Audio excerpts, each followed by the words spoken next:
आज के वीडियो में बायोमॉलिक्यूल्स विटामिन के बारे में बताएंगे। तो पूरी जानकारी के लिए मेरा पूरा वीडियो लास्ट तक देखिए और यदि अभी तक हमारे चैनल को सब्सक्राइब ना किया हो तो सब्सक्राइब जरूर कर लीजिए। चलिए शुरू करते हैं। तो विटामिन जटिल कार्बनिक यौगिक होते हैं। जो विटामिन है ये जटिल कार्बनिक पदार्थ होते हैं और ये स्वयं ऊर्जा उत्पादन का कार्य नहीं करते हैं। विटामिन खुद से ऊर्जा उत्पादन का कार्य नहीं करते हैं।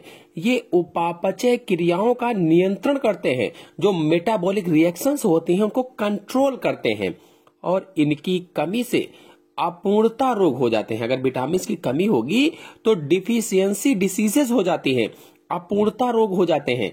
इसी कारण विटामिन को वृद्धि तत्व भी कहा जाता है, क्योंकि इसकी कमी होने पर अपूर्णता रोग हो जाता है। इसीलिए विटामिन को वृद्धि तत्व भी कहते हैं, ग्रोथ फैक्टर्स भी कहा जाता है।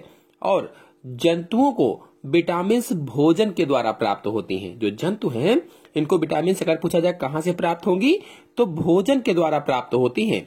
सबसे पहले लूनिन ने भोजन में इन अज्ञात वृद्धि तत्वों का पता लगाया था।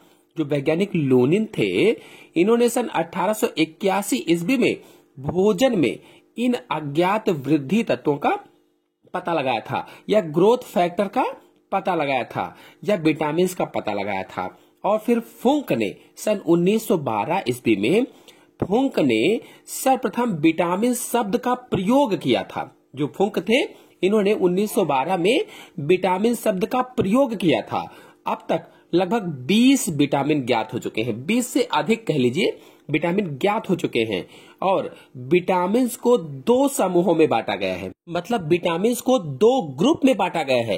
पहला जल में घुलनशील विटामिन यानी वाटर सोल्यूबल्स विटामिन, और दूसरा वसा में घुलनशील विटामिन यानी फैट सोल्यूबल्स विटामिन।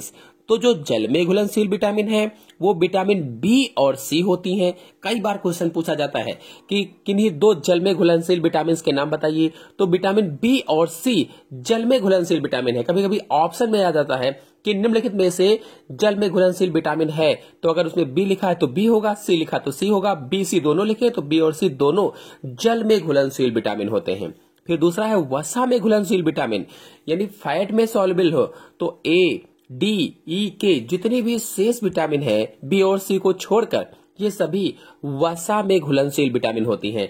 अगर आप लोग इन सभी विटामिन पर अलग अलग वीडियो देखना चाहते हैं तो मेरे चैनल में अपलोडेड है, चाहे वो विटामिन ए हो, डी हो, ई हो, के हो, बी हो, सी हो, सब पर अलग अलग फुल वीडियो अपलोडेड है। विटामिन क्या होते हैं, उनका स्रोत क्या है, कैसे मिलते हैं, हानियां क्या हैं, लाभ क्या हैं, सब कुछ अपलोडेड है। आप लोग जाकर के चैनल पर देख सकते हैं। फिलहाल यहाँ पर हम विटामिन की उपयोगिता को समझ लेते हैं।